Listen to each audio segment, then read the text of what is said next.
Welcome to glam world talks और आज के कैप्टेंसी स्पेशल एपिसोड की डिकोडिंग में आपका स्वागत है।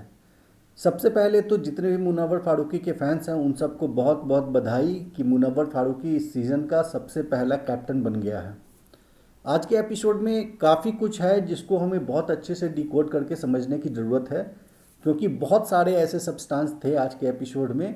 बहुत सारे ह्यूमन रिलेशंस, ह्यूमन इमोशंस इसमें इन्वॉल्व थे, काफ़ी सारी बातें हुई। तो आइए हम एक एक करके एपिसोड के स्टार्टिंग से जो जो हुआ उसको हम डिस्कस करते हैं। एपिसोड के स्टार्ट में ही आपने देखा कि एक अरुण भाई और ऐश्वर्या का झगड़ा दिखाया गया। उसमें अरुण भाई कहीं से भी गलत नहीं थे। घर के अंदर सिर्फ बैंगन बचा हुआ था उनके घर में, वो उन्होंने कहा बनाने को, पर ऐश्वर्या जो है उस पर चिढ़ के बोलने लगी। अब ऐश्वर्या नील के सामने भी समझ में आ गया, ऐश्वर्या को रियलाइज हो गया कि वो गलती कर चुकी है। लेकिन ऐश्वर्या का यह नेचर है कि जब उसकी गलती पकड़ी जाती है तो उसको एक्सेप्ट करके और उसको रियलाइज़ करके उसको ठीक करने की जगह पे वो अपने एक डिफेंस मोड में चली जाती है और उल्टा काउंटर काफ़ी अग्रेसिव होकर सामने वाले को बोलने लगती है। नील ने उसको समझा दिया कि तेरी गलती है, तूने गलत समझा है, ये तुझे फोर्स नहीं कर रहे थे, बल्कि ये कह रहे थे कि अभी तो सिर्फ बैगन बचा है तो बैगन ही बनाना पड़ता ना अब तो हमें। उनकी, अरुण भाई की सिर्फ हैदराबादी लैंग्वेज को लेके काफ़ी ज़्यादा घर में उनको मिसअंडरस्टैंड करते हैं, पर हमें वो अरुण भाई एक अच्छे कंटेस्टेंट लगते हैं, एक इंटरटेनिंग और ठीक आदमी लगते हैं। बहुत ज़्यादा छल कपट वाले और बहुत फड़े भी आदमी बिल्कुल भी नहीं लगते। तो वहाँ पे अरुण बिल्कुल सही था और ऐश्वर्या अननेसेसरी अपने सेल्फ डिफेंस में काफ़ी ज़्यादा एग्रेसिव हो गई और बात को आगे बढ़ाने लगी। उसके बाद जो विकी है, ऐश्वर्या ने बिल्कुल सही कहा कि विकी जब से नॉमिनेट हुआ है अननेसेसरी कभी अभिषेक से, कभी अरुण से, कभी ऐश्वर्या से चलती फिरती फाइट वो पिकअप करने की कोशिश कर रहा है। हालांकि अभिषेक की भी जो 2 दिन पहले फाइट्स हुई हैं उसमें क्लियरली अभिषेक भी फाइट, क्योंकि वो भी नॉमिनेटेड है, उसका भी कंटेंट का एक ही मोड है, फाइट फाइट फाइट। तो अभिषेक भी जानबूझकर ही फाइट ले रहा है, लेकिन विकी भी नॉमिनेशन के बाद सेम टैक्टिक्स पे है कि ज़बरदस्ती का मुझे फाइट पिक करना है हर जगह पे मुद्दा उठा के। जब अरुण जोकर को उठाने गया तो जोकर क्लियरली सो रहा था और उसने उठ के कहा कि मैं टायर्ड हूँ, मैं थक गया हूँ, तो मैं सो रहा हूँ, क्योंकि उसने टोटल 4 बर्तन थे, 4 बर्तन उसने धोए थे। बाहर आकर जब अरुण ने बताया ये बात विकी को तो विकी ने कहा कि बस 4 बर्तन धो के वो थक गया, कौन सा पहाड़ तोड़ रहा था। सेम बात को जब अरुण ने कहा तो फिर वहाँ से अनुराग आया अपना जोकर, वो बोलना स्टार्ट किया। और विकी का अभी तो फिलहाल अपना जो बटोरा 11 वाला गेम है उसमें जोकर विकी के अंडर में अभी है। तो विकी को वहाँ पर जोकर के साइड लेने के लिए फिर अननेसेसरी अपनी बात से पलट के और वो उल्टा इस पे चार्ज करके इसको चुगलखोर कहने लगा अरुण भाई को।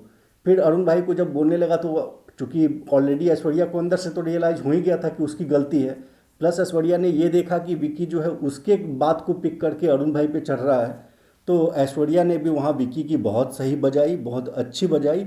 और वहाँ पे सना 2.0 उसको जो बोला और जितनी भी बातें उसको बोली कि नॉमिनेटेड कंटेस्टेंट है, नॉमिनेटेड है इसलिए ऐसा कर रहा है, वो सारी बातें सही थी। विकी जो है नॉर्मली जब भी फाइट होता है, अभिषेक के फाइट्स में हमने देखा है कि विकी नॉर्मली काफ़ी लॉजिकल और टू द पॉइंट आंसर करके बहुत सही जवाब देता है।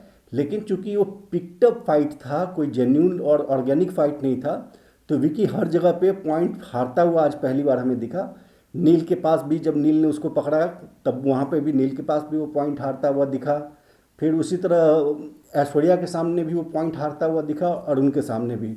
कहीं पे भी विकी को आज लॉजिकली जीतता हुआ जैसा कि नॉर्मली रहता है, उसके पास हमेशा लॉजिक्स रहते हैं। लेकिन चूंकि आज ये फाइट पूरी की पूरी बनावटी थी तो विकी जो है आज काफ़ी डल दिखा इस फाइट में, और हमें काफ़ी आज के दिन में विकी जो है हारता हुआ और इस फाइट में ऐश्वर्या जो है सबसे ऊपर और फिर अरुण भाई भी वो दिखे। हालांकि बीच में अरुण जो है इमोशनल हो गया जब उसको चुगलखोर कहा गया, क्योंकि वो चुगलियाँ नॉर्मली ऐसी नहीं करता है, वो जो है फैक्ट एज इट इज़ ही बात करता है। और इतना अरुण का जो है इतना स्ट्रैटेजी लगा कि किसको उसको लड़वाना, जब सनी भाई के साथ थे तो तहलका भाई कभी कभी ये काम बहुत करते थे कि ये बोल देते हैं इसको, वो बोल देते हैं उसको, लेकिन ये अरुण के माइंड में ऐसी गेम नॉर्मली नहीं आती है। इसके बाद आपने एक कन्वर्सेशन देखा कि अभिषेक का रिंकू जी के साथ होता है, जिसमें अभिषेक बताता है कि कैसे ईशा की पीआर टीम इसकी पीआर टीम बन गई, इसकी पीआर टीम ईशा की पीआर टीम बन गई। और उसके बाद कैसे अभिषेक बता रहा था कि जो ईशा है, जो ईशा की जो पुरानी पीआर टीम थी जो अब मेरी पीआर टीम है, वो उसको बता रहे थे कि ईशा या बाहर से प्लान करके गई है कि अभिषेक के बारे में गंदा गंदा बोलेगी शो पे।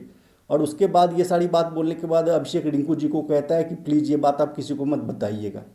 वाह भाई वाह, पूरे इंडिया के सामने आप कैमरे पे बोल रहे हो ये बात, और उसके बाद रिंकू जी को कह रहे हो कि ये बात आप किसी को मत बताइएगा।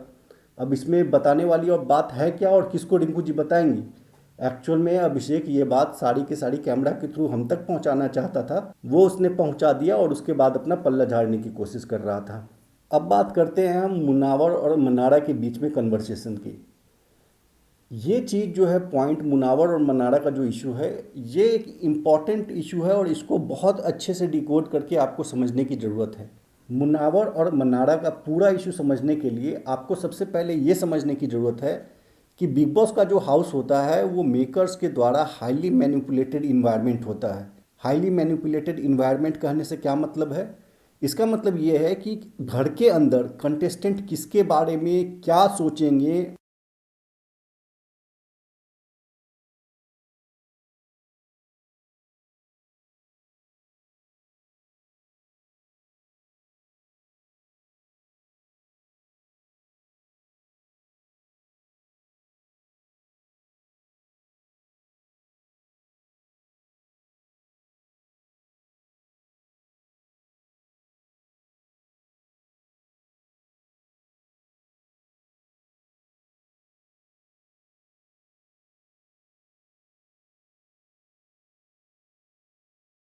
एक कि वीकेंड के वार पे सलमान खान या करण जौहर आकर के उनको कुछ फीडबैक दें। दूसरा, जो घर के अंदर ही कभी कभी कन्फेशन रूम में या फिर नॉर्मल अनाउंसमेंट के द्वारा जो बिग बॉस फीडबैक देते हैं। इसके अलावा किसी भी कंटेस्टेंट के पास कोई फीडबैक का मैकेनिज्म है नहीं। अब मुनावर और मन्नारा के केस में क्या है कि बिग बॉस ने काफ़ी कन्फ्लिक्टिंग सिग्नल्स जो है मुनावर को दिए हैं। कभी मुनावर को दिमाग से निकाल के दिल के रूम में भेज देते हैं और उसको फीडबैक ये मिलता है कि आपको रिश्तों की क्लैरिटी की ज़रूरत है। उसके बाद थेरेपी रूम में बुला करके सलमान खान मनारा और मुनावर को एक साथ बुला करके ये बोल देते हैं कि मुनावर को मनारा के लिए और स्टैंड लेने की ज़रूरत है। तो अंदर मुनावर को ये लगता है कि अब मे भी मुझे जो है मनारा जो है मेरे पीठ पीछे भी बहुत अच्छी मेरी बातें करती होगी और मेरा जो वो स्टैंड लेती होगी, पर मैं उसको जितना मुझे जितना स्टैंड लेना चाहिए मैं नहीं ले रहा हूँ। तो मुनावर आउटस्पोकन होकर मनारा की साइड लेने लगता है। बार बार बिग बॉस जो है मनारा को बुला के कि तुमको अगर जोकर और मुनावर में से चूज़ करना होगा कौन तुमको धोखा दे सकता है, ये बात करके मेकर्स चाहते हैं कि मनारा भी जो है वो मुनावर के करीब जाए। और मुनावर को भी इस तरह की फीडबैक मिलते हैं इस बात में बुला के कि मुनावर की एंड से गलती है, वो जो है अपना रिश्तों की क्लैरिटी नहीं है, वो अपनी दोस्ती नहीं निभा रहा है। तो मुनावर उस पर काम करने लगता है। अब ये सारी चीज़ें हो रही होती हैं, फिर अचानक से वीकेंड का वार कंडक्ट होता है। करण जौहर जो है अब मनारा चोपड़ा की डिसाइड करते हैं कि अब हम इसको एक्सपोज करेंगे। तो वहाँ पर मेकर एक्सपोज करते हैं कि मुनावर लेता है स्टैंड हमेशा मनारा का, मनारा नहीं लेती। मनारा पीठ पीछे बुराई करती है मुनावर की। 5 हफ्ते तक ये कहा गया कि मुनावर के पास रिश्तों की क्लैरिटी नहीं है, मुनावर ठीक से स्टैंड नहीं ले रहा मनारा के लिए। छठे हफ्ते में मुनावर को ये कहा जाता है कि तुम तो हर जगह स्टैंड लेते हो लेकिन मनारा तुम्हारे लिए स्टैंड नहीं लेती है। तो अब सोचो कि ये मुनावर के लिए कितना कन्फ्यूजिंग हो गया ये बात। 7वें हफ्ते में फिर सलमान खान आते हैं और सलमान खान कहते हैं कि मनारा चोपड़ा जो है ये 2 लड़कों के साथ डबल गेम खेल रही है, जोकर के साथ भी और मुनावर के साथ भी, जबकि जोकर के अंदर में शुद्ध प्योर हेट्रेड है मुनावर के लिए। तो यहाँ पर मुनावर के लिए और कन्फ्यूजिंग कि मेकर क्या चाहते हैं। 5 हफ्ते पहले तक कह रहे थे इस लड़की के लिए स्टैंड लो, रिश्तों का क्लैरिटी लाओ, इसके अंदर ये लड़की तुमको अपना प्रायोरिटी मानती है, तुम इसको अपना प्रायोरिटी नहीं मान रहे। और 2 हफ्ते में, लास्ट के 2 हफ्ते में कहा गया कि ये लड़की जो है तुम्हारे लिए स्टैंड नहीं लेती हो, सिर्फ तुम स्टैंड लेते रहते हो, तो अब तुमको है ना इसका साथ छोड़ देना चाहिए। तो मुनावर की कंडीशन जो है, चूँकि वो स्ट्रॉन्गेस्ट प्लेयर है, तो ये शो करता यही है कि किसी भी स्ट्रॉन्गेस्ट प्लेयर है उसको सबसे ज़्यादा कंफ्यूज करना, सबसे ज़्यादा टारगेट करना और उसको सबसे ज़्यादा अलग अलग स्पॉट में डालने का कोशिश करता है ताकि वो और साइन होकर निकले। और मुनावर फारूकी नो डाउट बहुत ज़्यादा साइन होकर निकल रहा है। अब जब इस बार सलमान खान ने ये बताया था कि मनारा गेम खेल रही है, तो मुनावर ने मनारा का काफ़ी सारा पैटर्न को ऑब्जर्व करना शुरू किया। आज जैसे ही मनारा ने नील के लिए बोला कि इस घर में सबसे अच्छा आप ही मुझे समझते हो, ऐसा लगता है कोई पूर्व जन्म का कनेक्शन है, एकदम बिना कहे मेरी बात को समझ लेते हो, तब मुनावर ने इस बात को याद किया कि सेम डायलॉग वो फर्स्ट के 2 हफ्ते में मेरे लिए बोल चुकी है, उसके बाद 2 हफ्ते में वो रिंकू जी के लिए बोल चुकी है, अभी लास्ट 2 हफ्ते से वो नील के लिए बोल रही है, बीच में 1 हफ्ते उसने ये जोकर के लिए बोला है। तो मुनावर इस बात को ऑब्जर्व करता है और ब्लंटली मनारा के मुंह पे बोलता है कि तुम ऐसा करती हो। फिर मनारा को रियलाइज़ होता है कि मुझे मेरे से एक गलती हुई है और मुनावर में भी इस बात से थोड़ा हर्ट है। तो मनारा अपनी तरफ से मुनावर को मनाने की कोशिश करती है और उसको पैम्पर करने की कोशिश करती है। तो मुनावर वहाँ पे काफ़ी ब्लंटली बोल देता है कि मुझे बार बार बाहर से पिछले 2 हफ्ते से कहा जा रहा है कि मैं तुम्हारा साथ ना दूँ, फिर भी मैं अपनी तरफ से हाथ बढ़ाकर नहीं रखा हूँ, फिर भी मैं तुम्हारा साथ दूंगा, तुम्हारे साथ खड़ा रहने की कोशिश करूँगा। लेकिन अब जो है कि तुम अगर अपनी तरफ से कोई गलती करोगी, कि मेरे पास अगर ये फीडबैक आई कि पीठ पीछे जाके फिर से तुम मेरी बुराई कर रही हो, फिर से मेरी बीचिंग कर रही हो, और फिर से उसी इंसान के पास जा रही हो जो कि मुझसे इतना नफरत करता है, मुझसे इतना जलता है, तो फिर टाटा बाय बाय, अब आप फिर उसके साथ ही रहो। यहाँ पे जो मनारा के फैंस हैं, जो मनारा और मुनावर को साथ में देखना चाहते हैं, मुनारा के फैंस हैं, उनको ये लगेगा कि मुनावर थोड़ा रूड है, लेकिन मुनावर यहाँ पे 100% सही है। और मुनावर को यही स्टैंड लेना चाहिए। अगर कोई आदमी डबल गेम खेलने की कोशिश कर रहा है, जो इंसान, दो लोग हैं, दो लोग एक दूसरे से बिल्कुल नफरत करते हैं, और उससे कोई एक इंसान है जो दोनों को अपना बेस्ट फ्रेंड बता रहा है, तो ये क्लियरली डबल गेम है। और अगर ऐसा कोई इंसान करता है तो फिर उससे मुनावर को दूर हट जाना चाहिए। ऐसा किया भी जा सकता है, हो सकता है कि आपके लाइफ में दो लोग दोस्त हों और दोनों आपस में काफ़ी दुश्मन हों, लेकिन उस केस में अगर आप रिस्पॉन्सिबल हों और उस रिश्ते को संभाल सकते हैं, दोनों रिश्ते को, तो आप कर सकते हैं कि आप एक की बुराई सुन लिए अगर किसी से, मान लो, तो उसको आप बोले कि मेरे सामने उसकी बुराई मत कर, दूसरा जो है उसको भी आप बोले मेरे सामने उसकी बुराई मत कर। और अगर आपने कुछ बात सुन भी लिया तो खुद से आप एक के सामने दूसरे की और दूसरे के सामने पहले की बुराई आप बिल्कुल भी ना करें। अगर आप खुद इतने समझदार, इतने रिस्पॉन्सिबल हैं, तो आप मे भी अपने रियल लाइफ में निभा सकते हैं। लेकिन अगर आप ऐसे नहीं हैं, आप दोनों की चुगली एक दूसरे के पीठ पीछे करेंगे, दोनों की बुराई करेंगे, एक की बुराई जो है दूसरे के साथ करेंगे, दूसरे की बुराई दूसरे के साथ करेंगे, तो फिर कभी ये चल नहीं सकता है। और इसके पीछे मोटिव फिर जो है कभी जेन्यून नहीं लग सकता, आपका दोस्ती कभी जेन्यून नहीं लगेगा। हमेशा ही लगेगा कि आपने किसी मतलब के लिए, किसी अपने हित के लिए, किसी फ़ायदे के लिए आपने दोस्ती किया है। तो ये चीज़ हो रही है घर के अंदर, और मुनावर और मनारा के बीच का इक्वेशन फ़िलहाल ऐसा है। आई होप अगर आप मेरी बात को पूरे फॉलो किए होंगे तो शायद ये बात को आप समझ पाए होंगे कि यहाँ पे मुनावर फारूकी बिल्कुल सही है। हम ये नहीं कह रहे कि मनारा भी 100% गलत है, वो ट्राई कर रही है कि मुनावर के साथ बॉन्ड बना के और उसके साथ काफ़ी अच्छा रखे। मनारा चोपड़ा के एक्सपेक्टेशंस के लेवल जो है वो काफ़ी काफ़ी अजीब, उसको आप बचकान कह सकते हैं, इमेच्योर कह सकते हैं। लेकिन उसका एक्सपेक्टेशन ये है कि अगर दोस्त है मुनावर तो उसके साथ ही दिन भर बैठा रहे, उसको पैम्पर करे, उसकी बातें सुने। अगर गेम हो तो उसको बोल दे कि मनारा को जिता दो, मुझे हरवा दो। इस टाइप की जो एक्सपेक्टेशन है वो काफ़ी अननेचुरल और अनरियल है, अनरियलिस्टिक है। उसको मुनावर फुलफ़िल नहीं कर सकता। लेकिन मुनावर क्या कर सकता है, मुनावर उसके लिए स्टैंड ले सकता है, उसको बहुत डिफ़िकल्ट सिचुएशन से बाहर निकाल सकता है, उसको उसके लो टाइम में उसको समझा सकता है, जहाँ वो गलत जा रही होगी वहाँ उसका हैंड होल्ड करके उसको समझा सकता है, उसको सही गाइड कर सकता है। तो मुनावर की अपने ट्रेट्स हैं। मनारा को ये समझना पड़ेगा कि मुझे जो मुनावर से मिलता है एज ए फ्रेंड, वो 5 मिनट 10 मिनट एक्स्ट्रा उसके साथ बैठने से कहीं ज़्यादा है। मनारा को मुनावर से क्या क्या मिल रहा है, ये इसकी रियलाइजेशन मनारा को होना बहुत ज़रूरी है। और वो जो छोटी मोटी चीज़ें हैं कि मेरे साथ बैठे मुझे पैम्पर करे, उससे हट के मनारा को ये देखना चाहिए कि जैसे आज ईशा मालवीय ने एक घर के अंदर एक गलत नैरेटिव फैला दिया कि घर में ऐसी बात हो रही है कि चिंटू और मनारा को लिंक किया जा रहा है, जबकि घर का एक भी ऐसा सदस्य नहीं है जिसने चिंटू को मनारा के साथ लिंक किया हो। ये ईशा की अपनी जो जेलेसी है या अपना एक्सपेक्टेशन है चिंटू से, वो उसकी मीट नहीं हो रही, तो उसके लिए उसने एक ऐसा नैरेटिव डाल दिया। और उस पर रिंकू जी जो हैं वो एक्स्ट्रा कभी कभी काफ़ी सेंसिबल बिहेव करती हैं, लेकिन कभी कभी स्मार्ट बिहेव करने के चक्कर में ओवर स्मार्ट बिहेव कर जाती हैं। इस चक्कर में रिंकू जी ने मनारा को साइड में ले जाके और एक अलग नैरेटिव के साथ उसको बताना शुरू किया कि तेरी वजह से उन दोनों का रिश्ता खराब हो रहा है। तो वहाँ पे मुनावर ने जिस तरह से आके मनारा का स्टैंड लिया और बोला कि रिंकू जी आप ये गलत कर रहे हो, इस लड़की का ना लेना ना देना, इसको आप इस स्पॉट में आप खड़ा कर रहे हो। उसके बाद रिंकू जी डिफेंसिव हो गई और वो बोलने लगी कि मैं भी ये बोल रही हूँ कि तेरी कोई गलती नहीं है, तेरा इसमें कोई भी गलत नहीं है, तू अपने जगह पे 100% सही है। फिर मुनावर वहाँ से जाने लगा और फिर वहाँ से उसने सुना कि मनारा बोल रही है कि मैं इस इंसान को माफ़ कर देती हूँ, फिर ये ऐसा ही करने लगता है। तो मुनावर पलट के आता है और कहता है कि किसको माफ़ कर देती हो, तो ये विकी भैया को। तो फिर मुनावर कहता है कि फिर ये गलत है ना, इसलिए मैं बोल रहा था कि ये कन्वर्सेशन गलत डायरेक्शन में जा रही है।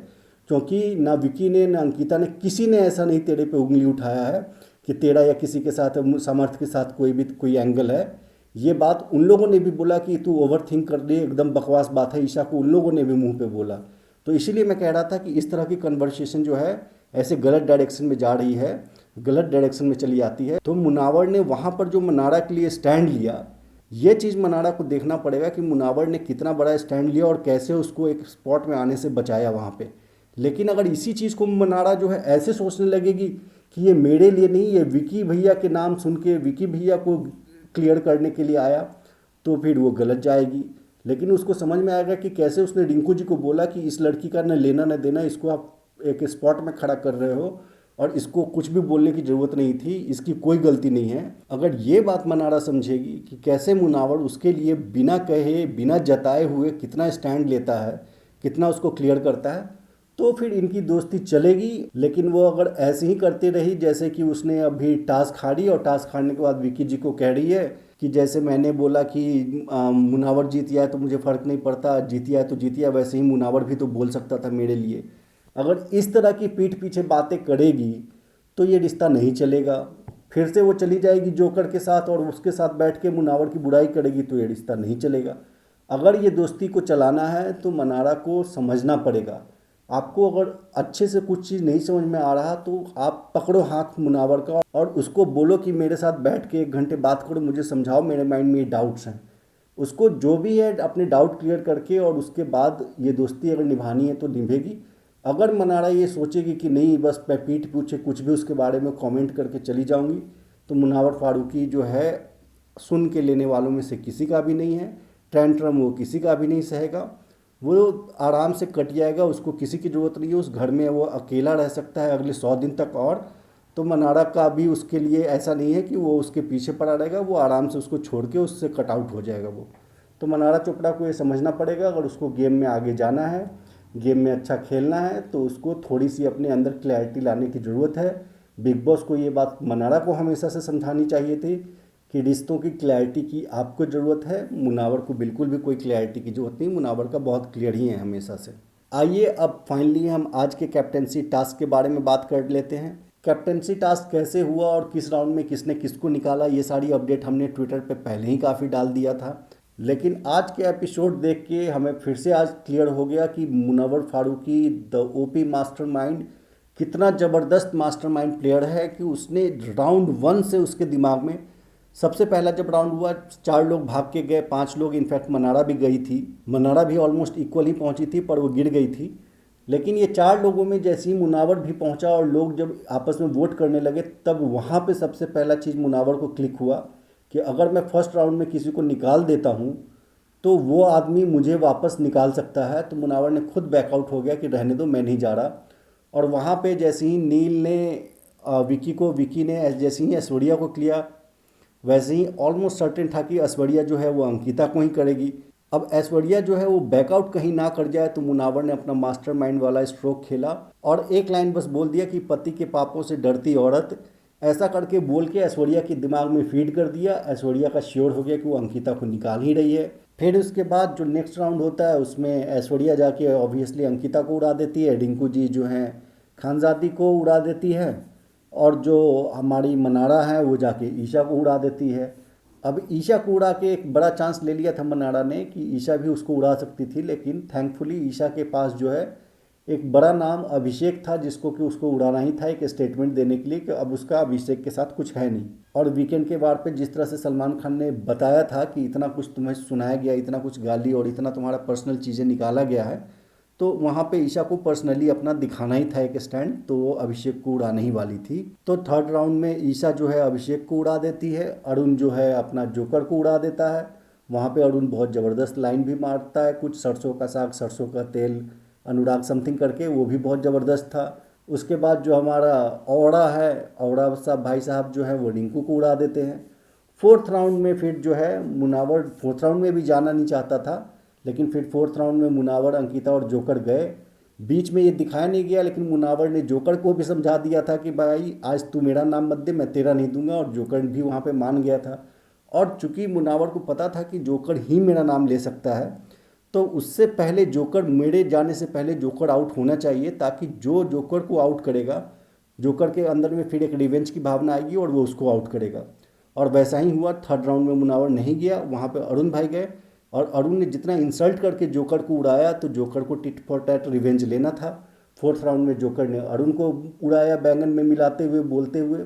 और फिर अंकिता ऑब्वियसली नील को ही उड़ाने वाली थी, अंकिता ने नील को उड़ाई, और मुनावर ने जो है बहुत आराम से औरा को उड़ा दिया।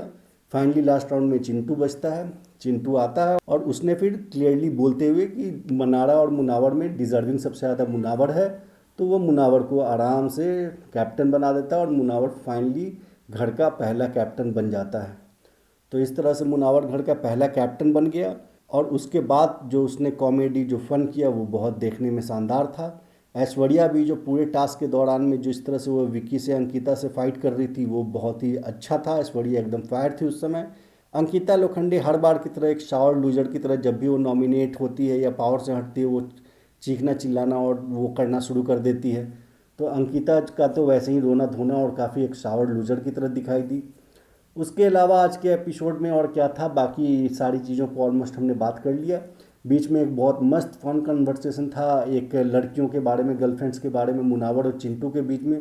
वो बहुत मस्त था, बहुत मज़ेदार था। एक कुछ फन एलिमेंट औरा और मुनावर के बीच में जो था वो भी बहुत मस्त था, वो भी देखने में मज़ा आया। तो बस आज के एपिसोड में मोर और लेस इतना ही था। अगर हम कोई पॉइंट भूल गए हैं तो आप कमेंट करके हमें बता सकते हैं। तो आज को वीडियो को अब यहीं ख़त्म करते हैं। मिलते हैं कल, फिर हम कल के एपिसोड के डिकोडिंग में। तब तक के लिए अगर आपको हमारे कंटेंट, हमारा एनालिसिस अच्छा लगता है तो प्लीज़ हमारे चैनल को सब्सक्राइब कर लीजिए। मिलते हैं कल फिर। Thank you.